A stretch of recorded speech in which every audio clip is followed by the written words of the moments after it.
Je suis contre un excès de précision. Dans le domaine scientifique, contrairement à ce qu'on croit, la précision n'est pas la règle. Dans le domaine technique, oui, il faut être précis. Parce que les objets, comme une montre, ça va être très précis. Mais dans le domaine de l'observation, il est évident que si on cherche des choses qui soient complètement identiques, on n'en trouvera pas. Donc, à se donner une certaine marge, une certaine orbe. Et la question, c'est quel est l'ordre que l'on peut appréhender, que l'on peut opérer, hein? Voilà, c'est ça la question.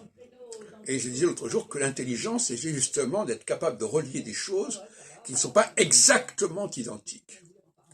Parce que si on veut relier les choses extrêmement identiques, on n'a que des facteurs complètement séparés les uns des autres. Et c'est ça la question. L'individualité, l'illusion d'individualité, c'est parce qu'on est trop dans la précision.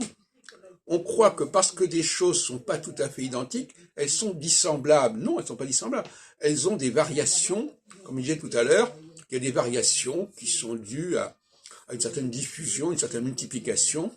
Donc, le chercheur en domaine scientifique ne peut pas être dans l'imprécision. Ça n'a pas de sens. Il faut qu'il soit dans l'approximation, dans l'à peu près, dans le presque, et sinon, eh bien, il va se retrouver comme les astrologues, avec un thème natal très particulier, qui ne sera pas le même que celui du voisin. Et ça, c'est un échec, c'est quelque chose de complètement délirant.